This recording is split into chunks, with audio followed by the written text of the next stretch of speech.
Hey, everybody. Welcome again to another episode of Around the Piano. Today, we're going to double team it here with Mr. Deke Jones. Hello. And I love to sit around the piano. Exactly. I can't play. I can't don't like play to it, sit but in you can front of sit it. it. Yeah. Right. Chopsticks is hard for me. Well, you're ahead of Drew then, because he can only do the triangle, which he only gets one note out of that. So you're ahead of that. And he's usually flat on it. He's usually a little flat on it. Yeah, that's true too. But we want to introduce our buddy behind the cameras today, Mr. Nico. How you doing, buddy? Doing good. Hello, everyone. Excellent. Nico's the brains behind this outfit here. Thank God for him. Oh, thank God. Yeah. Without him, we're not here. He can make us look. Well, we would really be here, but we wouldn't be there. We wouldn't be there. Yeah, that's exactly But then right. you don't have anything to, anyone to blame anything on. So That's correct. That's correct. That's correct. That is correct. Hey, we want to remind everybody, 216 Creative Studios, ring that bell so you get notifications, share, subscribe, and like all over the place, because we need that. Yeah. Yeah, And if you like what you see, leave us a comment. Yeah. If you don't like what you see, leave us a comment. Yeah. We're always trying to improve and do things. And we'll delete that comment later. Yeah. That's right. That's right. We'll go right into the suggestion box. Exactly. Right. That's it. But yeah, no, we'd love you for that. That would be Yeah. awesome. And we want to thank our sponsor, my favorite music store, Piano Trends Music Love that. Company here in Crystal Lake, Illinois. But we're The not trend limited that's never here. faded. It's the trend that's never faded. No, where tradition meets technology. There it is. Yeah, there you go. The classic touch. I love it. But yeah, we got a lot of kids coming in for band lessons this summer, getting ready for That's the fall already. Yeah, Yeah. because school starts a lot earlier than it used to for us. Well, yeah, Oh, it starts like in the middle of August now It instead of does. after the 3-day holiday in September. Yeah, exactly. Yeah. Glad I grew up when I did. Got Right. more summertime. Right. Well, and they only had one room That's at right. the school that you That- went to. that's true. Yeah, and we were lucky to have that room. That's Yeah. right. And That's both of my classmates, we were Yeah. thrilled to have a teacher every other day. Absolutely. Yeah, it worked out well. So anyway, yeah, pianotrends.com. All the information you need for everything musical is right there. Kent, why don't you bring on our Listen, Yes, I'm Dad. excited today around the piano, because when you can get a fellow podcaster in here who has a great podcast, and we'll let him talk about it, when you are able to sit with somebody who's creative behind the DJ machine, that always excites me, because I'll get lost when I go places to watch those DJs, and what they do is amazing. When we were at NAMM, Nico and I just stood for about an hour watching everybody working the turntables, and that's what I call them, turntables, and it was just awesome. But we've got DJ Amra with us, our guy Amani. Let's bring Amani in. How are you, brother? I'm doing well. Yeah. Thanks for having me. And I'm Hey, glad you welcome. said turntables. That's all I know about. And it is an incredible talent just to watch you all dub stuff in and make the music, and it changes the world, which I absolutely love. But welcome in. Tell us a little bit about you. Me, as you mentioned, professional DJ, podcaster, also music business professor. So I teach the business of music, author from the DC area. I used to live in Chicago for a couple of years, the Chicagoland area. And I love my pancakes, love my DC sports teams. That's a little bit about me. There you go. Oh, we Nice. got a problem. Cubs versus Nationals here. Yeah, actually, I'm more Orioles because I'm older. I'm so old that the Nationals weren't there when I was growing up. I was the Orioles. Wow, okay. I love it. All right. That's better. That's better. Yes, thank you. That's great. And the name of your podcast is? So I have Adventures in Business Live. That's the name of the podcast. I do it with my co-host Mandy Graziano, and we talk to different people across different industries, primarily meetings and events. I'm kind of like the entertainment portion. Mandy plans a lot of events and meetings, so that's the podcast we've been doing now for I think almost over 4 years. That's awesome. And of course, the link to the podcast is in the description. It is. So if you guys check that out, absolutely great. But just a cool podcast as well. Yeah. So hey, tell us about some of your guests that you've had on the podcast. I was looking through that earlier, and it looks like you had some pretty interesting shows. Yeah, we've had many different people. I'm trying to think of some of our favorite guests. Megan Riley was a recent guest. She works a lot with Jesse Itzler. She was a popular guest. We've had a bunch of others, just different people in the C-suite level, people with meeting professionals, international event planners, some fellow speakers we've had also. So we try to cover a lot of that industry also. Those are some of my favorites. Yeah. It's amazing, right? The people that you've met because of that crazy little podcast. It's not so little, but I always say that all the time. People are like, well, how'd you get to? I go, I don't know. They were on our podcast. Yeah. It was wonderful. Yeah. You know? Exactly. Very good way to network. Very good way to network. Absolutely. And now I know you describe it as from corporate to creative. Describe what you mean by that for everybody who may not pick up on that right away. Yeah, my journey is I used to work corporate for Marriott International, work in hotels, and I decided to pursue creativity pretty much as my livelihood, where at first it was DJing. So just DJing all over the world, growing that business, then wrote 2 books. That's a really big form of creativity. And now I work primarily as like a fractional artist manager, helping other creatives, monetize their artwork, primarily musicians. And I also work with some authors. So that's kind of from corporate to creative. Many people would love to make the jump.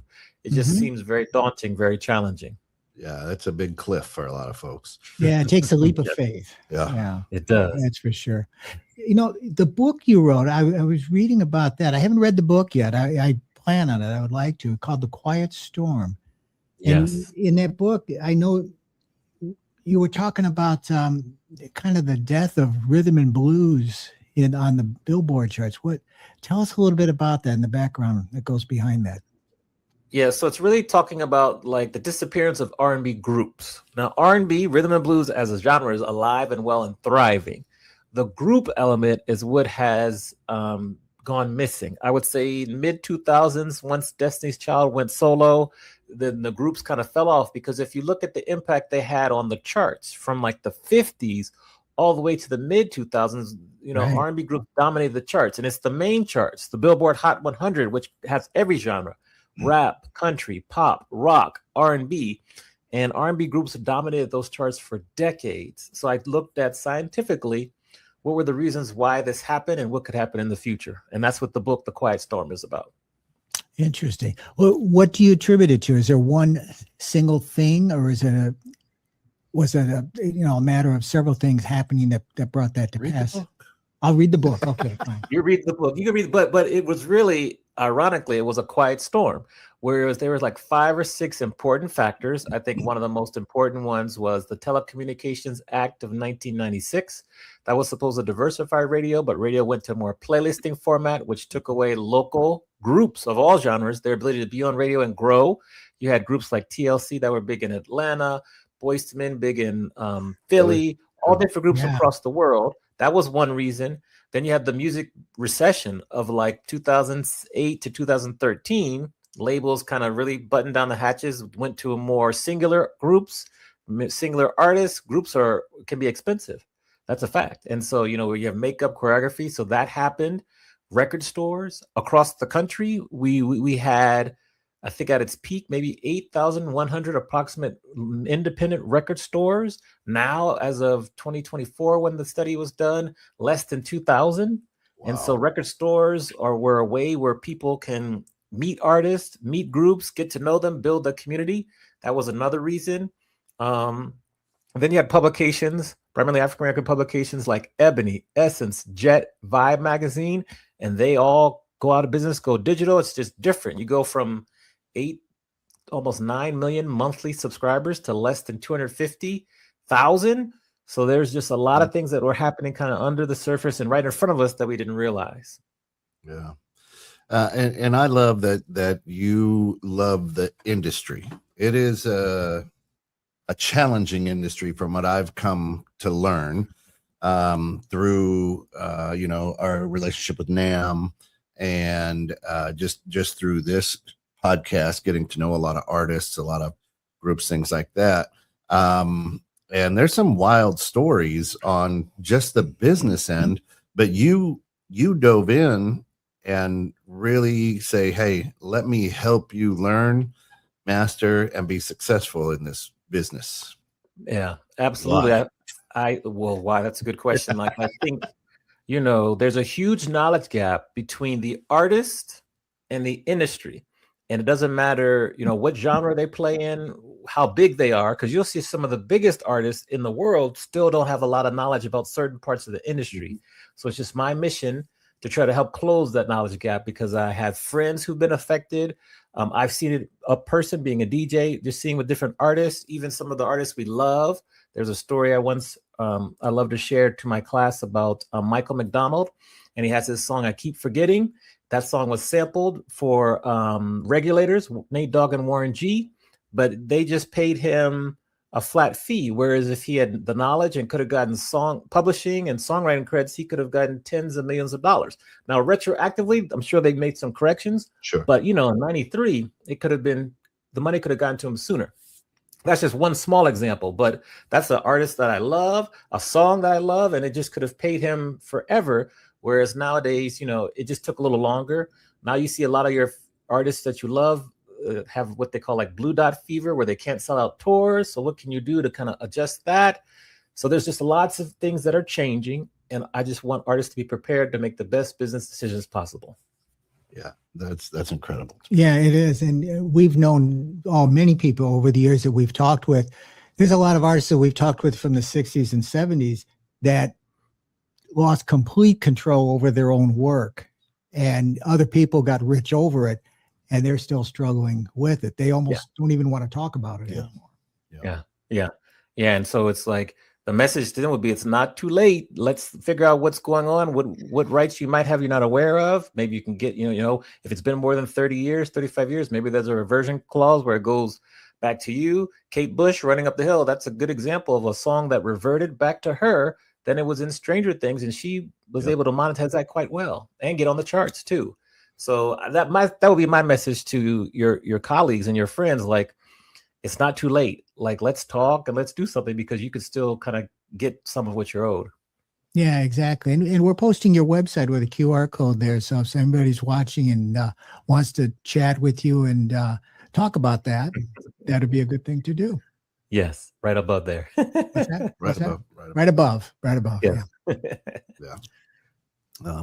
So as you're doing that, and I mean, it's a never ending changing landscape now with all the social platforms and things of that nature. What are some of the things that you help coach artists on about, hey, we take a look at, I'll drop a name, Jelly Roll, right? I mean, sensation in 2020, and now look at him. So, but it's also very risky, because you're out there flopping in the wind, right? So how has that changed the landscape, and how do you help people kind of navigate that? Yeah, my goal is to help all the artists I work with create their own ecosystems. Like, for example, Jelly Roll, he's been putting in work for a while, and he was able to kind of get on a couple features and blow up that way. And then he's been able to maintain it. That's the challenge you see, is that sometimes you'll see different artists. Maybe they have a song that goes viral on TikTok, so then they get a lot of attention. They might even get signed to a label. But we want our artists to have a bunch of additional tracks and singles ready to go. So if you do kind of blow up, so to speak, you have a good setup of additional singles so you can keep the momentum. I also try to lessen the emphasis on social media metrics. Like, we want to have a presence on YouTube, Instagram, TikTok, but I'm in favor of really owning your market. So that means growing your email list. I know people kind of cringe or get upset, but these social media platforms can go away at any time. We learned through MySpace went away, even TikTok goes away for a day. Right. So you don't want to build, as some people I know have advised me, don't build your house on rented real estate. Like, try to own, whether it's your website, your email list, etc. You don't quite own your social media profiles and things like that. So we try to do that. Also, we work with direct fan to artist platforms. Just try to build your community, 10, 100 fans at a time, like through a Patreon. If you're doing a special release, you can use Even. So you have your direct fan to artist community. That's so important now. And it really, instead of trying to get 1 million followers and 1 million fans, I like to follow the Kevin Kelly theory and methodology of just 1,000 true fans. 1,000 true fans can spend $100 a year on you, and that'll get you $100,000. And just build from there. Just try to get 1,000 true fans and then go from there, because there's so much noise. But if you can find your people and grow from there, It might take you longer, but it'll be more sustainable in the long run. So we try to build your ecosystem with like marketing, fan to direct artists. Of course, you have your streaming. We view streaming. I view streaming as like marketing, really, because most of the artists don't make a lot of money off streaming. So that's where we try to build the ecosystem. That's awesome. It's sound advice. No pun intended. Hey. Well played. Yes. What? Tell us a little more about your DJ work. It looks like you DJ all over the country. You're not just in one location. Tell us a little bit about that. How you've built that business and how that's going. Yeah. So I've been DJing now for pretty much 20 years all over the world. I have gigs this year with Boise, Idaho, Las Vegas, Connecticut, where San Antonio, just like all over the world. And I started from just little local bars. I went to Scratch Academy twice, which is a DJ school for DJs. I went for DJing and music production. Learn the foundation of DJing, building sets, troubleshooting the equipment, and then learn music production also. And then it's really networking, just who you know. It takes a long time to build a quality network, and then people will refer you. I do primarily corporate events, and then I'll do some lounges also. That's kind of my specialty. I can rock a club. I can rock a wedding. That's just what I do mostly is corporate events and lounges. And it's just continuing to grow. When I speak, as a professional speaker, I bring the turntables to the stage. I talk about unlocking creativity, and I'll use stories from music artists like The Whispers, Earth, Wind and Fire, Dolly Parton, Chappell Roan. I use their stories and their music to kind of teach from the stage. So that's kind of my DJ life, DJ world. That's what I do. So were you always creative? When you were a kid, is that something that you've always been? And your creativity to me is amazing, right? And if you're not a creative person, you sleep well at night. If you are a creative person, your tool, your brain never shuts off. Tell us a little bit about your creative process, and are you the type of guy that has the notebook by the bed, or the what I would see, I'm going to age myself, the tape recorder, in the car where you're like, hey, Yeah. Well, thank you. First of all, I appreciate that compliment. Maybe I was creative as a child, but then once you start working in corporate America, I feel my opinion is that creativity is kind of frowned upon. They want you to kind of stay in this box, do the same thing. So I would say my creativity was dormant for many, many years. But eventually, it kind of, you can only hold it down for so long. And so it came out through DJing, through the music sets, then creating the business, speaking, the books, exactly. And I would say you have the Notes app on your phone. So I use that. I use Evernote. That's my note-taking app. I do love a good journal or notebook too. So yes, by the bed, I might have some paper or whatever. But usually, I kind of use the Notes app on my phone or Evernote, voice notes, and just whether it be I hear a couple songs that I need to add to my lounge set, you use Shazam, just different tools to automate it. I have my own Discord to put ideas in. So I have different places that I put ideas and keep it organized. And my antenna is always up because you never know what you can see or what can help you kind of spark more creativity. I love that. So I've got notebooks everywhere. I'm old school, write everything down, but I don't have it organized. Yeah, we got to work on that. We got to work on that. I have stacks of notebooks, right? And sometimes I just open it up and go, let's see what I was thinking about in this area, and all of a sudden I go, I forgot about that. Yeah. Right. Now you have it organized. So as you're creating, does it go, oh, wait, there was that time in 2018 that I was in California on the beach, and where is that? I mean, do you go back to those type of things, or is it all fresh and new? If I have it properly notated and I can remember it, I'll go back to it. But I'm still a work in progress too, so I might forget things or forget where I put things. I might not tag it properly. Usually, though, I can go back to a notebook, which is good. I'm glad you said you're old school, because at least you can scroll through the papers and be like, what was I talking about? And it's in chronological order. Yeah. But there's some things I miss, so I'm still working on organizing it too. Yeah. I tell my wife my memory's as long as my hair, so I got to write it down. I've got that. I've got a story of a very organized, disorganized person. George Winston, the pianist, he spent the night in our music store years ago. And the reason that he was doing that, because he was a night owl. He didn't like being out in the daylight. I swear he might have been a vampire. I'm not sure. But he walks into the store. He was playing locally at the Rouse Center. But we checked into the store. I'll do paperwork all night. Anyway, so George comes in and he's got this big army bag. And I said, what is in that army bag? And he says, I'll show you. And he goes to one of our bright blue Baldwin grand pianos, which we still had then. And he dumps out all over the piano these little slips of paper, just little slips of paper, different sizes. And I said, what is that? And he says, well, that's my compositions. Anytime I get an idea, I write it down on a slip of paper and I put it in my army bag. But if I reach in and I pull it out, then the masters of the universe are telling me it's something that I should work on. So that's how he composed. He pulled out and then he sits at the piano and I'm watching his method of composing in person. It was just fascinating. So there's a guy who was not necessarily organized, but he was organized about his disorganization. And it worked for him. And it worked for him. Yeah. It worked very well. Yeah. That's nuts.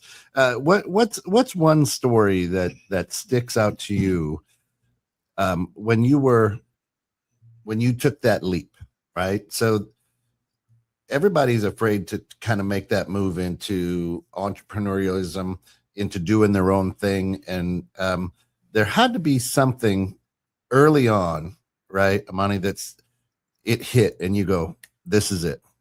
I know I'm in the right space, because our job here at Around the Piano is we love to get stories. We love to have people like yourself that have done it, because I think the biggest thing that holds creative people back, musicians back, is somewhere in the back of their head, a little voice says, you're not good enough or you can't.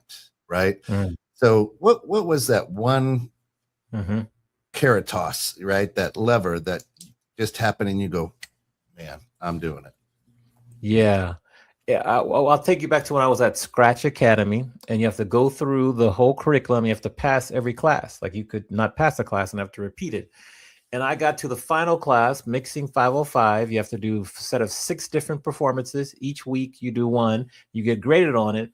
And at the end of class, you have to get 320 out of 400 points to pass. I ended up with 318 out of 400, and they would not pass. And so that's when I had to make a decision, just kind of how you spoke about, do I want this bad enough to go back, swallow my pride, check my ego, repeat the class, where the failure rate increases as you repeat the class. It goes from like 65% to, if you have to take it a second, third, fourth time, it's like 85%, because it's a lot of mental. So knowing the daunting odds, do you want to do that again? So I didn't take my ball and go home. I stayed. I got some extra lessons, had to rebuild my fundamentals, was able to also be of service to my other classmates that were in this specific class with me, and ended up getting one of the highest scores ever for that class and passing it. But that was the moment I was like, okay, I really want this. And I was able to get through, some pretty substantial obstacles, both mentally and technically with the turntables. Yeah. And that was probably the moment that you're speaking of. Yeah. Yeah, I love that, because those 2 points were telling you no, and you didn't accept it. You still went for it. Yeah. And I think that's what people have to do, especially in this industry. If you're told no and you believe it, you're done. You're out of it. You go on and do something else. Yeah. And I always, I live by what Lizzo says, right? But it took me 10 years to be an overnight success. Yeah. That's why I tell stories of, I tell the story of the Whispers, because their first single came out in 1964. One of their goals was to get a Billboard Hot 100 top 10 song. It took them 23 years. And when they got Rock Steady in 87, like, that's an amazing amount of resilience. Chappell Roan, many people don't realize she was dropped from her label when Pink Pony Club initially did not do well. Her label dropped her. She had to go back to Missouri, work as a clerk in a drive-through coffee shop. She came back to LA, was able to finally get with a smaller label, one thing led to another, ended up winning the Grammy for Best New Artist. And then that same song, Pink Pony Club, that her label dropped her for, ended up getting over 1 billion streams. So that's just stories that you try to tell, because out of 1,000 people, maybe 999 would have just stayed home and gone home and never come back. But it is possible. So you just try to encourage people and give them enough information to continue to inspire them. That's amazing. Yeah, it's true. Very true. And then that also gave you the confidence to write the books and say, what I've got good stuff. Mhm. And I know that I'm in the right lane. And what, you've got 2 books, right? Yeah. The first one, DJs Mean Business, takes you through the time slots of a DJ set from 10 p.m. to 2 a.m. in a Hollywood club. And every 15 minutes is like a lesson on how to grow your business, whether it be troubleshooting, prime time, where you're growing your business month over month, year over year. Same thing, when you're DJing, you hit after hit in the club, keep people on the dance floor.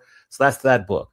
Then you have The Quiet Storm, which we spoke about earlier, which is on the history of R&B groups. That one actually made the USA Today bestseller list number 50 launch week, which was tremendous. So those are the 2 books. Very proud of both of them. Yeah. Well, I'm going to get them for my son, because our son is a wedding DJ actually up in Green Bay, Wisconsin. They still have weddings up there. So, I love it. so he's got it. a lot of accordion music going. You got a lot of that going, and they're all at the bowling alley. Polka, that's right. Yes, Yeah. Cool. So as you're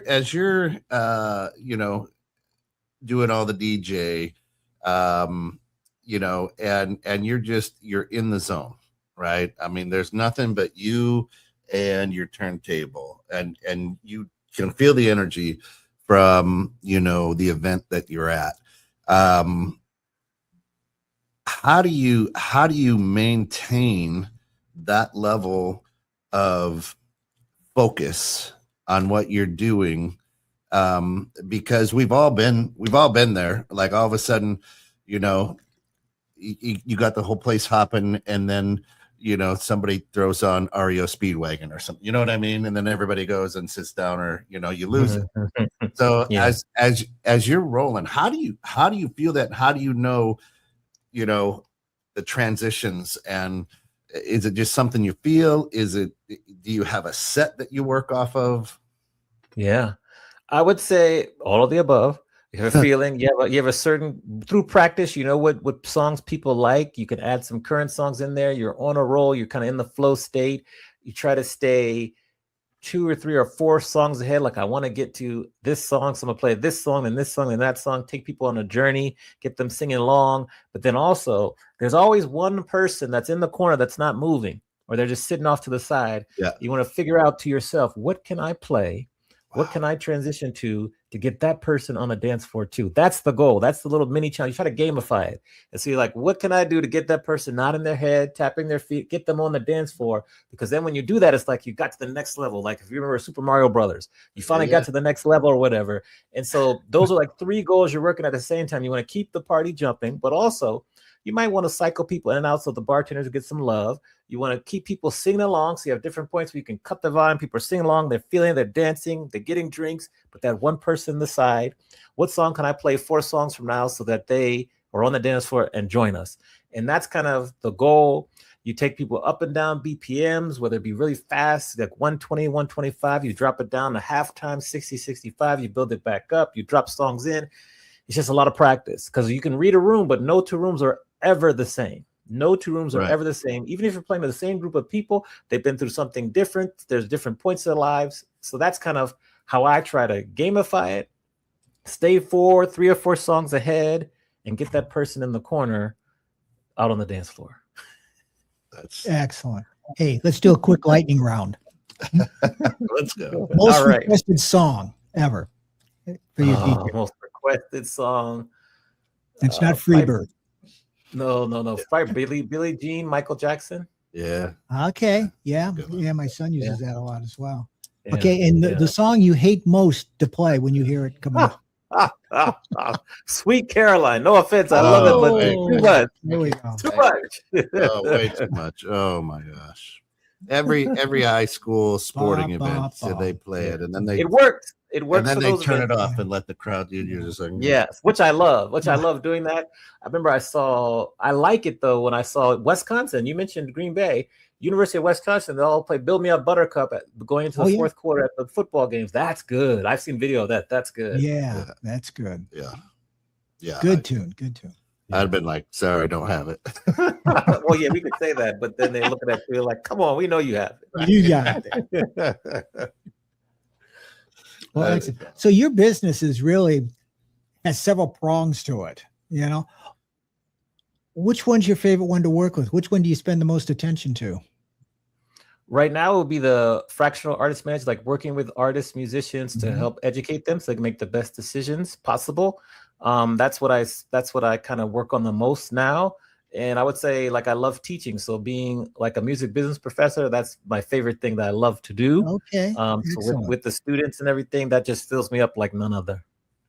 I hear that a lot from when people we talk with.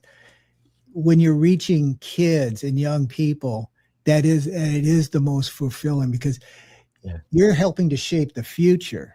And that's what you do when you're working with kids and you're teaching. So that's pretty awesome. I like that answer. Yeah. That's great. Yeah. I tell them I learn as much from you as you all will learn from me, because they will teach me about technology and music and how to do things. And I'm open. I want to learn. So let's learn together. There you go. All right. So now I'm going to butcher this because again, I love me. I don't know anything about it. I'll sing along. When I was Sweet Caroline too. Yeah. Before God's like, hey, you can be a brain science, surgeon over here, rocket scientist, or you can know every lyric to every song between the 60s and 90s. Which would you? I'm like, that sounds like fun. Let's do that one. So I'm a good lyric guy, but I know nothing about music. I mean, that's why I just stood and stared at everybody working the turntables at NAMM, because I'm like, I can't move like that, right? We saw you try. Yeah, it wasn't pretty. And so now young people have these things where you can record little loops or something. I don't know what it's called. Called a looping machine. Okay, well there you go. And that's changed the industry a little bit, right? And is that something you work with your clients with as well? It's like, hey, if you want to, I don't know, sample, I don't know what you call it, right? So right. That's like really big for live performances, like a looping machine, a looper, and so they can emulate drums, different percussion elements, things like that. So they don't need a band. So that kind of makes them more of like a one-stop shop. So that helps that way. There's some very supremely talented people who use the looping machine in very creative ways. That's all, live performances. It's all about accentuating your performance, but really it comes down to your singing, your voice, how you engage with the crowd. You have your background music or a looping machine, but it's just about how you're relating to the crowd, you're singing, you're kind of engaging with them. So I do help them generally with like concepts, specifically train them on how to use a looping machine. I don't know how to use that either, but right. I can find someone who can help you. That's kind of my role. I can get you in front of the right person to teach you. But that's just good example of technology and how it works and how it can help elevate your performance live. It also is something that kind of full circle goes back to what we were talking about at the beginning of this podcast, when you were talking about the R&B people, where the groups were disappearing and they were becoming single acts. Well, the looper, you don't need the whole band anymore. So once again, it's a cost-effective way for somebody to get out there without having to put an entire band together sometimes. So I'm a yin and yang. Yes, I'm a proponent of bands because there's nothing like letting your bass player take 16 bars for a solo. There's nothing like having like a backup singer sing lead on a couple songs, being unpredictable, and being able to, say, okay, well, maybe, instead of playing the regular drums, you could play like some congos or whatever. So I'm still in favor of a band, but if you are stretched and can't afford it, get the looping machine and let's see if you can work that. Exactly. Yeah. Exactly. So you are an avid student of the industry, and that's what makes you really good at what you do. What's the next trend or the next thing, like R&B groups? What do you see is coming on the horizon to either watch out for or to watch out for. Yeah. Watch I out. think just the whole AI element of music. That's Okay. we could do a whole nother episode on that. So I Absolutely. think that the use of AI as a tool, making reference tracks, is very good, very wise. It can really streamline your process and all that. Where we have issues is if you're going to use AI to actually sing the songs and do that. I'm probably not a big fan of that. I like to see real singers singing in front of me. I'd like to see and hear their voice crack when they get emotional about lyrics that they wrote that reminds them of 10 or 15 years ago. I like ad libs, like when Aretha Franklin saying respect, and those are the ad libs, find out what you do for me. Like, that's ad lib, that's not program. So that's what I'm a fan of. So I think the era we're living in now is like AI. And I think you're going to start to see more platforms say this is an AI created artist, this is an AI created song, similar to how they used to have the explicit lyrics on certain music or whatever. And so Luke I think Skywalker. that you're gonna, yes, Luke, we love Luke. and then you're gonna start to see like people resisting AI music and wanting to know that it's from an actual person. So I think just properly being able to navigate AI, be open to using it as a resource and a tool, but just do the singing and do the actual, music yourself. I'm a fan of that. That's my opinion. That's where I stand on that issue. And that's, I'm with you. I love blues, right? And I love country music because you get that, you hear the feeling, the stories, the voice cracks. It's like listening to an old, vinyl, album. You get that little white noise in there, so you it's a different feel, right? You mentioned country, like one of my favorite, it's a kind of a contemporary country songs, but if you remember Sugarland and Stay, Oh yeah. that song, that is a song. And if you see the video, like that is a song from a human that's experienced something, like, and you see it's just, that's like a chef's kiss. Right. I don't quite see AI being able to create that because it had never been really done before, the way that song was set up and sung or whatever. I just don't see how AI could do that. And that's what we love, is when you get something like that, that's like a little bit of a unicorn.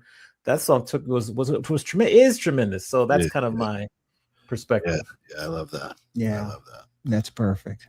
That's perfect. So do you attend the NAMM show yourself? So it's in Anaheim, close to Fullerton, where I teach. I've been there a couple times. I need to go back. I know they have a NAMM show that's also in Tennis Nashville also.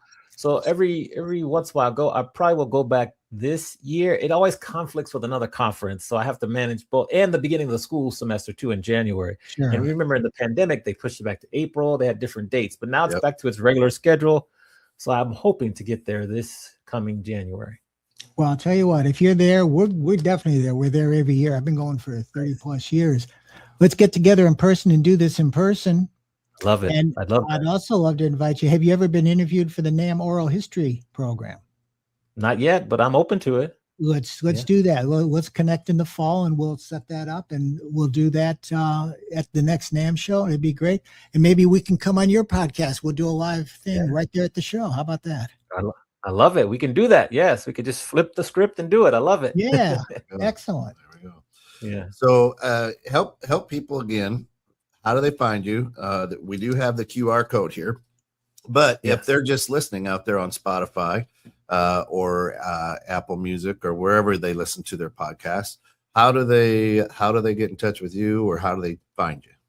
Yes, if you're listening and I've said something that intrigues you, you want to talk more, go to amaniexperience.com/call. The first name is A like Apple, M like Mary, A like Apple, N like Nancy, I like Igloo. Amani Experience, one word.com/call. We set up a free call. Any questions you have about your music, your artwork, maybe you're looking to make some business decisions, free call. I love to talk to you, get to know you, see how I can be of service. That's it. Awesome. That's fantastic. Thank you for being with us again here today. DJ Amaral. I love it. And we want to remind everybody around the panel, I'm Tim Paul. This is Deke Jones and Nico behind the camera there. Want you to smile, be kind, and keep on keeping on.